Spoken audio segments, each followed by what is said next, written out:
नमस्कार, हरियाणा न्यूज देख रहे हैं आप। मैं हूं आपके साथ केशव कुमार। स्वागत है आपका हमारे इस खास कार्यक्रम में। और अब विषय है हमारा आज का कि हरियाणा कांग्रेस में फिर से गुटबाजी की अटकलें सामने आ रही है। ऐसा हम क्यों कह रहे हैं, एक बड़ी अपडेट पहले आप जान लीजिए ताकि आपको पता लग जाए कि हमारा आज का मुद्दा, आज का विषय क्या है। चंडीगढ़ से इस वक्त की बड़ी अपडेट, बड़ी खबर है जो कि कांग्रेस में गुटबाजी की है। हरियाणा कांग्रेस की गुटबाजी एक बार फिर से सामने आई है। चिंतन शिविर में प्रदेश के प्रभारी विवेक बंसल आमंत्रित नहीं है। 1 अगस्त से पंचकुला में कांग्रेस ने यह चिंतन शिविर लगाने का फैसला किया था और इसमें कई विधायकों ने विवेक बंसल को ना बुलाने की पैरवी की है। सूत्रों ने इस बात की जानकारी हम तक पहुंचाई है। कांग्रेस के प्रदेश प्रभारी को बाकायदा लिस्ट से बाहर कर दिया गया है। हरियाणा कांग्रेस के वरिष्ठ नेताओं की लिस्ट से विवेक बंसल को बाहर किया गया है। चंडीगढ़ से बड़ी अपडेट, बड़ी खबर इस बीच ये सामने आ रही है, जहां पर गुटबाजी एक बार फिर से सामने आई है प्रदेश कांग्रेस की। पार्टी के राष्ट्रीय महासचिव केसी वेणुगोपाल को इस बारे में सूचित किया गया है, लेकिन प्रदेश प्रभारी विवेक बंसल का नाम तक इस आधिकारिक चिट्ठी में नहीं बताया गया है। ये चिट्ठी भी आपको हम दिखा रहे हैं। इस पूरे घटनाक्रम को राज्यसभा चुनाव में हुए कांग्रेस प्रत्याशी अजय माकन की हार से भी जोड़कर देखा जा रहा है।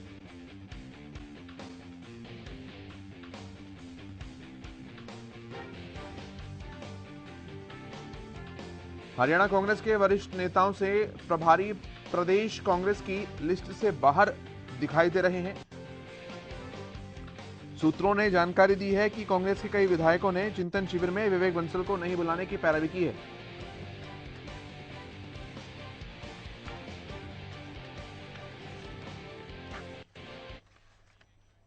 और चंडीगढ़ में क्या कुछ सुखबुगाहट है, रुक कर लेते हैं। हमारे संवाददाता रवि कालीरमन जुड़े हैं हमारे साथ। रवि, फिर से गुटबाजी सामने आई है, क्या कुछ कारण है, बताइए जरा पीछे की कहानी।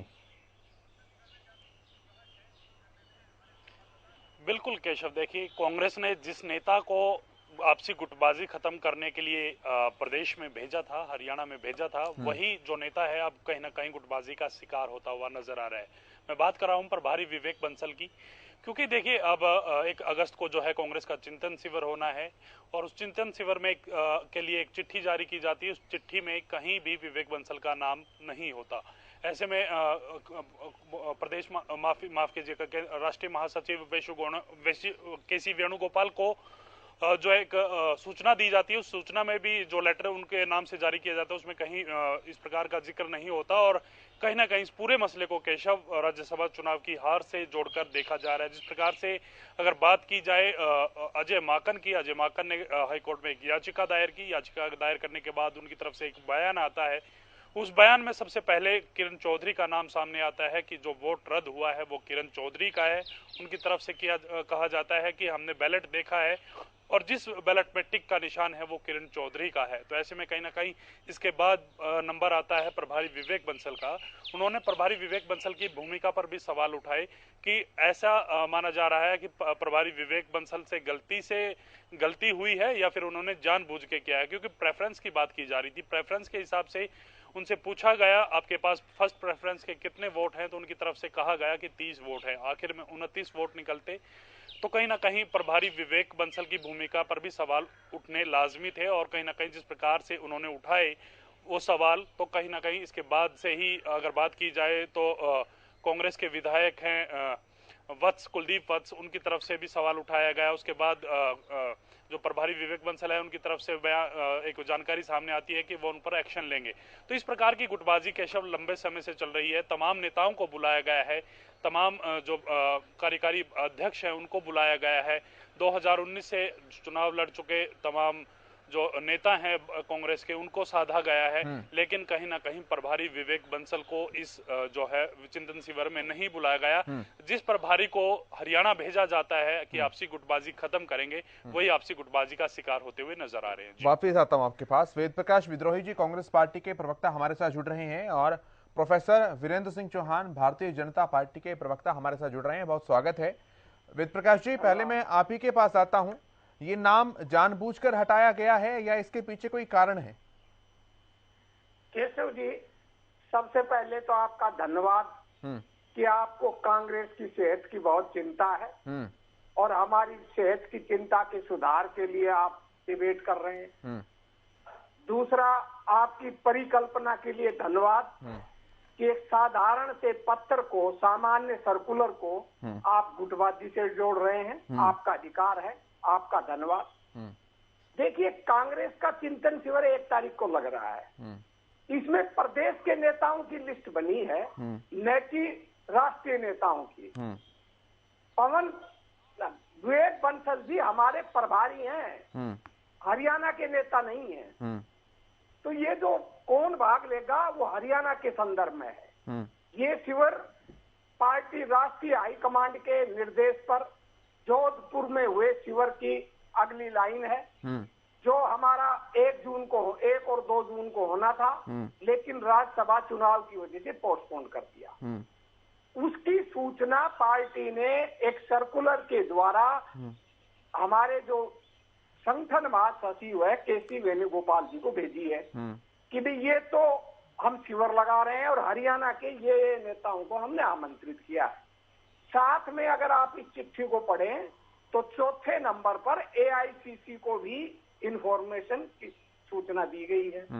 अब एआईसीसी को इंफॉर्मेशन की सूचना का देने का मतलब क्या है कि विवेक बंसल जी को भी सूचना गई है, क्योंकि विवेक बंसल जी एसपी के मेंबर नहीं है।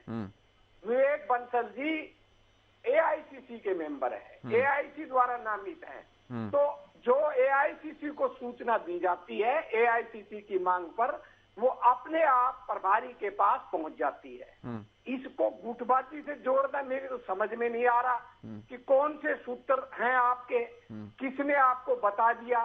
ठीक है, मैं आपके सूत्रों का स्वागत करता हूं और साथ में हमारे प्रति जो आपका विशेष कृपा है, हमारी सेहत की चिंता कर रहे हैं आप, उसका भी स्वागत है। पर मैं आपसे बड़े साफ शब्दों में कहना चाहता हूं, इसको गुटबाजी से जोड़कर आप गलत मायने लगा रहे हैं। लिस्ट केवल स्टेट की बनती है। अभी आपके सामने मेरे बाद मेरे साथी चौहान साहब बोलेंगे। चौहान साहब भी हमारी सेहत पर चिंता व्यक्त करेंगे। उनका भी धन्यवाद कि वो भी हमें मजबूत देखना चाहते हैं। उनसे आप पूछ लेना, उनका भी अभी शिविर लगा था। जो स्टेट की लिस्ट बनी थी वो स्टेट के नेताओं की बनती है और उसमें केंद्र के कौन कौन से नेता आएंगे ये केंद्र के लोग बनाते हैं। वो चर्चा जरूर करते हैं स्टेट प्रेसिडेंट से और एलओपी से चर्चा होगी। इसी तरह भाजपा ने भी मुख्यमंत्री और प्रदेश अध्यक्ष से चर्चा की होगी। ये एक सामान्य प्रक्रिया है, इसको आप अन्यथा और अतिरिक्त अर्थ ना लगाएं, मेरा तो आपसे यही आग्रह है। ठीक है वेद प्रकाश जी, देखिए चिंता तो हमें कांग्रेस पार्टी की है। अब हमारी चिंता करना आपको अच्छा लगे या बुरा लगे, इसमें देखो हम कुछ कर नहीं सकते ना। अच्छा लगा। हाँ, अच्छा लेकिन लगा, हाँ, मेरा सवाल ये है, अब देखिए पार्टी आपकी है तो उसका बखान भी आप ही अच्छे से कर पाएंगे। प्रभारी की भूमिका क्या है, प्रभारी के काम क्या अगर उसे भेजा गया है तो? देखिए, ये शिविर जो है प्रभारी का काम प्रभारी अपना कर रहे हैं। ये हमने जो काम मैं पूछ रहा हूँ, मैं आप संगठन की जानकारी दे रहा हूँ मैं आपसे कि कांग्रेस पार्टी के अंदर प्रभारी का काम क्या है। प्रभारी का काम पार्टी के संगठन पर निगरानी रखना और पार्टी के संगठन को मजबूत करना और पार्टी के वर्करों से, नेताओं से लगातार समन्वय कर पार्टी को एकजुट रखना और जो पार्टी के राष्ट्रीय स्तर के कार्यक्रम है उनको प्रदेश में लागू करवाना और प्रदेश में जो जनता की जो जन भावनाएं हैं, जन मुद्दे हैं, उनको चिन्हित कर उनको लेकर आवाज उठाने के लिए पार्टी को संगठित करके। ठीक है, मुझे इतना क्लियर हो गया। अब एक बात और मुझे क्लियर कर दीजिए साथ साथ कि जो प्रदेश के टॉप मोस्ट 3-4 पद हैं, जिम्मेदारियां हैं, उसमें प्रदेश अध्यक्ष तो आता ही है, उपाध्यक्ष भी आते होंगे, सचिव भी आते होंगे। क्या प्रभारी भी प्रदेश के टॉप मोस्ट पदों के अंदर माना जाता है या नहीं माना जाता है कांग्रेस के हिसाब से? माना जाता है? जी नहीं, प्रभारी नहीं माना जाता, प्रदेश के पदों में नहीं आता। वो राष्ट्रीय स्तर का पदाधिकारी होते हैं और वो इंचार्ज होते हैं, केवल इंचार्ज। अच्छा। पदाधिकारियों की सूची में उनका नाम नहीं होता। मतलब अगर जहां राज्य के पदाधिकारियों की कुर्सियां लगती हैं वहां कुर्सी नहीं लगती है प्रभारी की, उनकी ऊपर लगेगी ना। उनकी लगेगी। प्रमुख जो प्रदेश अध्यक्ष और कुर्सी लगेगी ना। हाँ लगेगी ना कुर्सी। हाँ, कुर्सी लगेगी, कुर्सी लगेगी, उनको महत्व मिलेगा। हाँ। परंतु वो पदाधिकारियों की लिस्ट में नहीं आते, मैं इतना कह रहा हूँ। अच्छा, पदाधिकारियों की लिस्ट में नहीं है, वैसे महत्व मिलता है। देश के पदाधिकारियों की लिस्ट में नहीं होते वो। मैं एक बार रवि से वेरीफाई कराता हूँ, फिर मैं चौहान साहब के पास आऊंगा। राकेश जी भी जुड़ गए हमारे पास। रवि। बिल्कुल केशव, देखिए अगर बात की जाए तो सूत्रों के हवाले से जिस प्रकार से कांग्रेस के प्रवक्ता कह रहे हैं, आपके ऐसे कौन से सूत्र हैं, मैं सबसे पहले बताना चाहूंगा तमाम जो वही सूत्र हैं जो हम आपको दिखाते हैं और जिन खबरों पर मोहर लगती है। कहीं ना कहीं हमने जो सुरेंद्र पवार है उसके इस्तीफे की जो खबर थी वो भी सूत्र के हवाले से चलाई थी, वो भी पुख्ता हुआ। कुलदीप बिश्नोई ने राज्यसभा में क्रॉस वोटिंग की, वो भी हमने सूत्र के हिसाब से चलाई थी, वो भी हमारा सूत्र जो है पक्का निकला। तमाम जो सूत्र होते हैं हम वही वेरिफिकेशन करके चलाते हैं जो पुख्ता सूत्र होते हैं। ऐसे सुनी सुनाई बातों पर हम विश्वास नहीं करते। दूसरी बात, सूत्रों के हवाले से यही खबर भी आ रही है कि आपके कुछ एक विधायक हैं जिन्होंने आपत्ति जताई है कि प्रभारी विवेक बंसल को इस चिंतन शिविर में ना बुलाया जाए।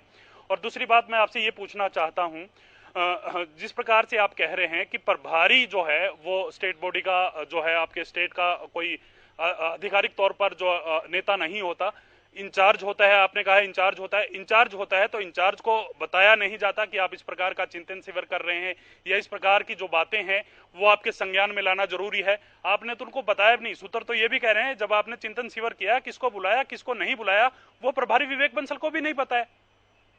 नहीं, ऐसा नहीं है। उसकी सूची हमने भेज दी ना एआईसीसी को, मैंने बताया ना आपको, वो उनको पहले ही पता है। विवेक बंसल जी को पहले प्रभारी विवेक बंसल को एक नाम लिखने में कोई आपत्ति थी क्या? प्रभारी विवेक बंसल को भी हम ये चिट्ठी जारी कर रहे हैं। वो तो एक सर्कुलर है ना सामान्य, वो एआईसीसी के नाम जाता है सर, वो एआईसीसी के नाम दे दिया है। सबके नाम के आगे आपने उनके पद भी लिखे, उनके नाम भी लिखे, लेकिन प्रभारी विवेक बंसल के एआईसीसी लिखने से काम चल गया आपका। मान लो नहीं लिखा, मैं आपकी बात बड़ी कर देता हूँ, मान लो नहीं लिखा तो भी जो एआईसीसी का जो पत्र है वो उन्हीं के पास जाएगा, क्योंकि हमारे एआईसीसी में हरियाणा के इंचार्ज वही हैं। जो संगठन का पत्र है वो केसी वेणुगोपाल जी के पास जाएगा और एआईसीसी का जो पत्र है वो विवेक बंसल जी के पास जाएगा। यही हमारी पार्टी की प्रक्रिया है। और यदि कोई विशेष रूप से प्रभारी को सूचना देना होता है तो वो प्रभारी के नाम लिखा जाता है। पर क्योंकि ये राष्ट्रीय स्तर का शिविर है, ये हाईकमांड के निर्देश पर हुआ है, जिसकी सूचना जानकारी बंसल जी को है, ठीक, इसलिए उनके पास सूचना है। ठीक, ये कह देना कि उनके पास सूचना नहीं है, वो एआईसीसी की सूचना उन्हीं के पास जाएगी। ठीक है, मैं चौहान साहब के पास आता हूँ। चौहान साहब रखिए अपनी बात। वो कह रहे हैं कि हमारी पार्टी की पद्धतियां ऐसी हैं कि उसमें प्रभारी का नाम कहीं लिखना जरूरी नहीं है, लेकिन सूचनाएं पहुंचती हैं उनके पास। देखिए, जो प्रभारी होता है उसका इनके यहाँ वो कितना भारी होता है, कितना प्रभावी होता है, ये तो वेद प्रकाश जी अपने हिसाब से उसको डिफाइन कर सकते हैं। और ये चाहे तो उसको ताकतवर मान लें, चाहे तो कुछ और गोलमोल करके जलेबी तल के इमरती बना के सारी बात को घुमा दें। लेकिन जो सामान्य प्रक्रिया है ना केशव भाई, वो ये है कि प्रभारी चाहे भारतीय जनता पार्टी में हो, चाहे इनकी पार्टी में हो, चाहे आम आदमी पार्टी में हो, चाहे किसी अन्य पार्टी में, किसी भी इकाई का प्रभारी साधारणतया उस इकाई का जो अध्यक्ष होता है, उस इकाई के जो महासचिव या महामंत्री होते हैं, उन सब से प्रभारी होने के कारण उनसे एक दर्जा ऊंचा अधिकारी है। इनकी पार्टी में भी वो एआईसीसी की तरफ से हरियाणा के इंचार्ज हैं। तो जो व्यक्ति हरियाणा का प्रभारी है, इंचार्ज है, वो अगर उसको ये अपने चिंतन शिविर से दूर कर रहे हैं तो ये सीधे तौर पर इस बात का प्रतीक और प्रमाण है कि मामला गड़बड़ है, दरार है और रार है। अब ये उस रार दरार को छिपाने के लिए कुछ भी जुमले बोले, वेद प्रकाश जी को पूरा अधिकार है। एक और बात मैं इसमें केशव भाई जोड़ूंगा कि कांग्रेस पार्टी वास्तव में संगठन वंगठन इनके यहाँ होता नहीं है, नाम चारे का है। अगर संगठन होता और संगठन बनाने की कोई इनके यहाँ रीति नीति होती, संगठन को संगठन की तरह चलाने का इनके यहाँ कोई स्टाइल, संस्कृति, कल्चर होता, तो प्रदेश अध्यक्ष बनाने में और प्रदेश अध्यक्ष के नीचे के जो पदाधिकारी होते हैं उनको खड़ा करने में बरसों नहीं लगते। तो एक इनके यहाँ संगठन को बहुत गंभीरता से लेने का रिवाज है नहीं। किसी को अध्यक्ष बना दिया उसको भी गंभीरता से नहीं लेते। ये दो तीन अध्यक्षों की दुर्गति हरियाणा में इसी कांग्रेस पार्टी की लीडरशिप ने की है, जिससे साफ पता चलता है कि इनके यहाँ नेतृत्व का सम्मान करने का कोई रिवाज है नहीं।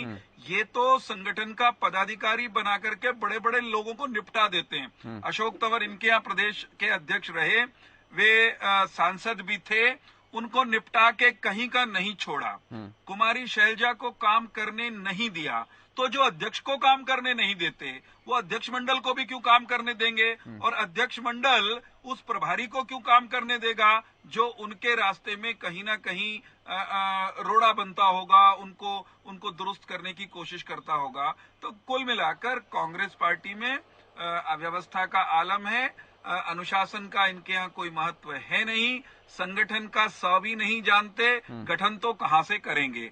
और बाकी ये है कि ये इनका आंतरिक मामला है केशव भाई। ये इनके बर्तन आपस में कैसे खड़कते हैं, जूतियों में खीर बढ़ती है, वो इनका आंतरिक मामला है। हाँ, जब चौक पे लड़ते हैं ना, जब चौराहे पर आकर के इस तरह की घटनाओं को अंजाम देते हैं, जब खीर इनकी घर की रसोई में जूतियों में बढ़ जाए चलेगा, लेकिन चौक पे आकर, चौराहे पर आकर गंदे कपड़े धोएंगे तो समाज, देश, दूसरे राजनीतिक दल, उनको भी दिखेगा और उनका टिप्पणी करने का अधिकार तब बनता है। मैं जवाब लूंगा आपकी बातों का। राकेश कुमार जी के पास आ रहा हूं मैं। राकेश कुमार जी, ये इस तरह की खबरें बार बार प्रदेश कांग्रेस की इकाइयों से बाहर आना जन्म इस तरह की सुखबुगाहट को देती है कि हाँ सब कुछ ठीक नहीं चल रहा है, लेकिन कांग्रेस पार्टी यही प्रिटेंड करती है हर बार कि everything is fine, all is well.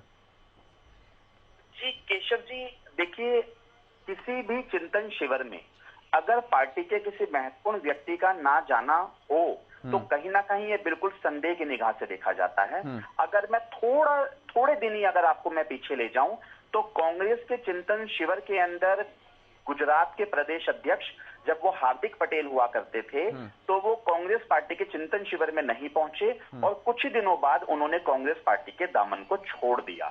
इसी तरीके से अगर हम हरियाणा की बात करें तो जिस तरीके से बंसल जी प्रदेश प्रभारी होते हुए भी अगर वो चिंतन शिविर में नहीं पहुंचे या उन्हें इंटीमेशन नहीं दिया गया या वो खुद अपनी मर्जी से नहीं पहुंचे तो कहीं ना कहीं कांग्रेस के लिए ये एक बहुत बड़ी चिंता का विषय है, क्योंकि जिस तरीके से प्रदेश के अंदर चुनाव आ रहे हैं और कोई भी संगठन अपने प्रभारी को प्रदेश के अंदर जब अपॉइंट करता है तो उसके ऊपर प्रदेश के चुनाव के नतीजों की बागडोर, किस तरीके से सभी कैंडिडेट्स का चयन किया जाएगा और किस तरीके से किस विधानसभा में क्या चल रहा है, ये प्रभारी की जिम्मेदारी होती है। लेकिन ये बिल्कुल सही बात है कि ये कांग्रेस का अपना आंतरिक मामला है कि वो प्रभारी को वहां पर बुलाएं या ना बुलाएं, और ये भी देखना पड़ेगा कि ये प्रभारी बंसल जी कितने दिनों तक हरियाणा के प्रभारी रहेंगे। हो सकता है वो मीटिंग में नहीं आए हो, इनका कोई आंतरिक मामला हो और प्रभारी को ही बदल दिया जाए, या वो पार्टी के अंदर प्रभारी पद पे कार्य करने के इच्छुक ना हो। तो ये समय बताएगा, क्योंकि समय बहुत बड़ा बलवान है। लेकिन ये निश्चित तौर पर है कि जिस तरीके से कांग्रेस पार्टी के अंदर किसी भी प्रदेश के अंदर जब चुनाव आने होते हैं तो आज के समय में कांग्रेस पार्टी के संगठन में या उनके बड़े नेताओं में कहीं ना कहीं हमें बिखराव देखने को मिला है। वो बहुत बड़े बड़े नेताओं के अंदर भी मिला कांग्रेस पार्टी के। तो ये कांग्रेस पार्टी का अपना अंदरूनी मामला है। मैं बस इतनी ही टिप्पणी करनी चाहूंगा कि ये एक संकेत है कि कांग्रेस पार्टी को अभी से ही अपने संगठन को, अपने पदाधिकारियों को, अपने नेताओं को, सबको संजो के रखना है, क्योंकि अगर इलेक्शन के दौरान अगर इस तरह की बातें आई तो इन्हें बहुत बड़ा एक नुकसान झेलना पड़ सकता है हरियाणा प्रदेश के चुनाव में। ठीक है, मैं जवाब लेता हूं। जी केशव, मैं जवाब लेता हूं वेद प्रकाश जी से, फिर आता हूं मैं चौहान साहब आपके पास। वेद प्रकाश जी। केशव जी, शिविर 1 अगस्त को होना है। यदि उसमें बंसल साहब ना आए तभी तो आप सवाल करेंगे। मैंने आपको बताया कि जो सूची बनी है वो स्टेट की बनी है और स्टेट के पदाधिकारी राष्ट्रीय इंचार्ज नहीं होते, उनके पास वो सूची भेजी गई है। सेंटर से बंसल जी तो आएंगे ही आएंगे, उनके अलावा कौन नेता आएगा ये फैसला सेंटर करेगा। आपने तो पहले ही ये तय कर लिया कि वो नहीं आएंगे। आप इंतजार कीजिए, 1 अगस्त तक वो आएंगे। जहां तक चौहान साहब की टिप्पणियों की बात है, मैं उनको ये कहना चाहता हूं, उनकी पार्टी एक फौजी अनुशासन की पार्टी है, उनकी पार्टी एक अलग ढंग से चलती है, आरएसएस द्वारा संचालित होती है। हमारी पार्टी का एक अलग ढंग से चलता है, हम अपने ढंग से जन आंदोलन के ढंग से चलने वाली पार्टी हैं। तो स्वाभाविक है, दोनों की पद्धतियों में अंतर है, पहले भी अंतर था, आज भी अंतर है। परंतु मैं उनको बड़े साफ शब्दों में बताना चाहता हूं, हमारा राज्य प्रभारी, हमारा इंचार्ज होता है, उसको पूर्णता आदर मिलता है और सभी सूचनाओं से अवगत कराया जाता है। शिविर की सूचना, शिविर की जानकारी, सारी बातें उनसे अवगत करवा दी गई हैं और उनका नाम नहीं लिखा गया, ये कोई बहुत बड़ा मुद्दा नहीं है। एआईसीसी का जो पत्र है उन्हीं के पास जाएगा और आपको बताऊं 1 अगस्त को आएंगे। वो नए आए तभी तो आप सवाल खड़ा करना। ठीक है। और जहां तक संगठन नए बनने की बात है, मैं इस बात से सहमत हूं कि हमारा संगठन नहीं बन पाया, वो हमारी कमजोरी रही है और उसका हमको नुकसान भी उठाना पड़ा है। मैं इस बात को छुपाऊंगा नहीं कि वे हमारी कमजोरी रही है, चाहे वो कोई भी कारण रहे हों, और उसका हमको नुकसान भी उठाना पड़ा है। चौहान साहब।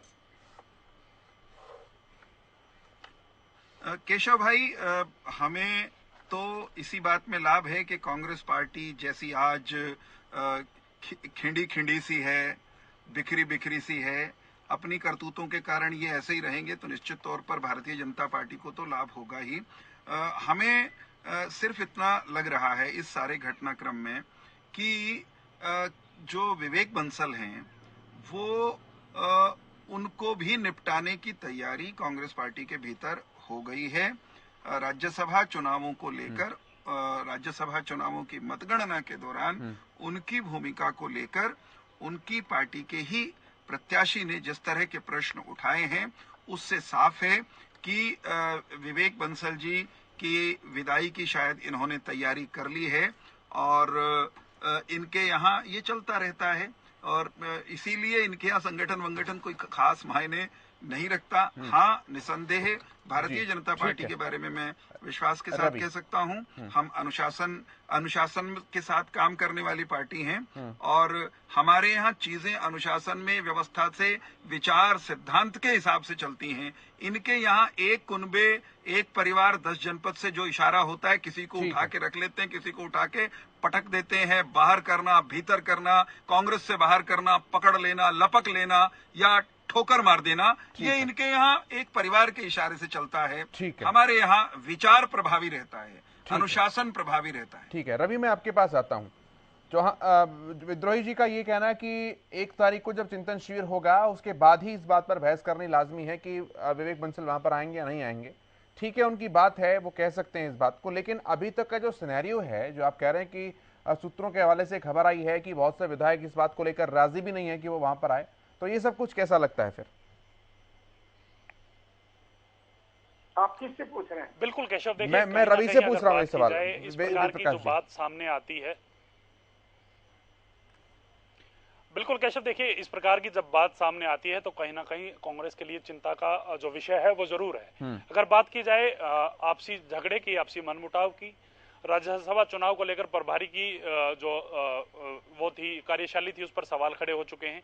इसके अलावा अगर बात की जाए तो विधायक जो हैं, बादली से विधायक हैं, कुलदीप वत्स हैं, उनकी तरफ से सवालिया निशान जो हैं प्रभारी विवेक बंसल की भूमिका पर भी उठाए गए हैं।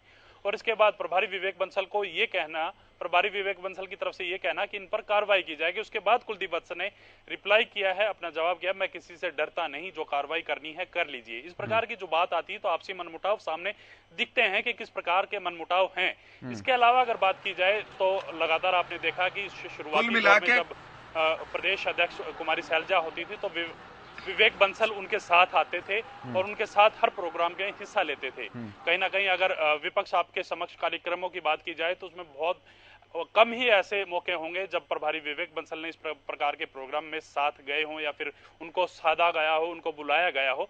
तो ऐसे में कहीं ना कहीं ये सवालिया निशान जरूर उठते हैं। हालांकि प्रभारी विवेक बंसल आए तो कांग्रेस के लिए अच्छा है, क्योंकि उनके ऊपर जो सवाल उठे हैं वो कम से कम वो तो नहीं उठेंगे। लेकिन मुझे नहीं लगता जिस प्रकार की भूमिका पर सवाल उठाए जाते हैं, प्रभारी की भूमिका पर सवाल उठाए जाते हैं कि प्रभारी को इस जो लेटर जो जारी किया जाता है तमाम जो लोगों को बुलाने के लिए, फिर उनको जिस प्रकार से चिंतन शिविर होना है कांग्रेस का, उसमें बुलावा नहीं दिया जाता प्रभारी को, तो मुझे नहीं लगता कम से कम प्रभारी इस जो है चिंतन शिविर में आएंगे। अगर आते हैं तो कांग्रेस के लिए बेहतर होगा। जी वेद प्रकाश जी, देखिए, पहले मैं चौहान साहब को 2 शब्द कहना चाहूंगा। चौहान साहब ने कहा कि हम निपटा रहे हैं। चौहान साहब चिंता मत करें, हमारा एक ही लक्ष्य है, भाजपा को निपटाना। हमने आपको पिछले चुनाव में भी बिना संगठन के निपटा दिया था। ये तो जनता की कृपा आपसे हो गई कि आप निपटते निपटते बच गए। आप चिंता ना करें, मैं आपको आश्वस्त करता हूं 2024 में हम आपका बिस्तर गोल कर देंगे। दूसरी बात, हम प्रभारी का स्वागत करते हैं, उनका आदर करते हैं। किस विधायक ने क्या कहा क्या नहीं कहा, अपनी अपनी बात कहने का सबको अधिकार है, पर अंतिम फैसला प्रभारी का होता है। हमारे प्रभारी निश्चित रूप से आएंगे और चिंतन शिविर में भी भाग लेंगे और अन्य नेताओं के साथ मार्गदर्शन करेंगे। ये केवल स्टेट की सूची है। स्टेट की सूची में केवल स्टेट के लोगों के नाम दिए जाते हैं। इसमें केवल स्टेट के लोगों के नाम है और बाहर से किसी के नाम नहीं है। आप इसे अन्यथा न लें। ठीक है चौहान साहब। न नीति, न नेता, न कार्यक्रम।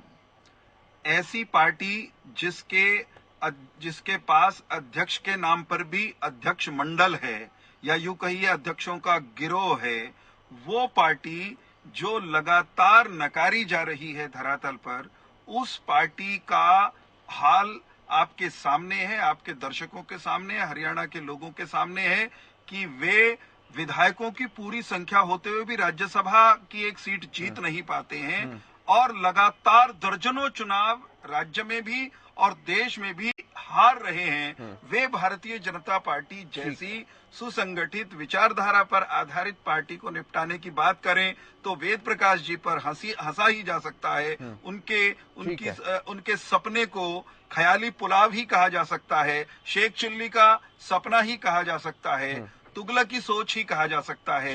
निपटे हुए लोग हमें क्या निपटाएंगे। मैं दोहराता हूं, 24 में हम लौटकर हरियाणा में फिर से सत्ता में आएंगे। ठीक है सर, बहुत शुक्रिया आप सभी का। वेद प्रकाश जी, प्रोफेसर चौहान साहब, राकेश कुमार जी, रवि कालीरमण, चर्चा में शामिल होने के लिए, अपना अपना कीमती समय देने के लिए बहुत धन्यवाद, बहुत शुक्रिया। इस कार्यक्रम में मेरे साथ इतना ही। आप देखते रहिए हरियाणा न्यूज। नमस्कार।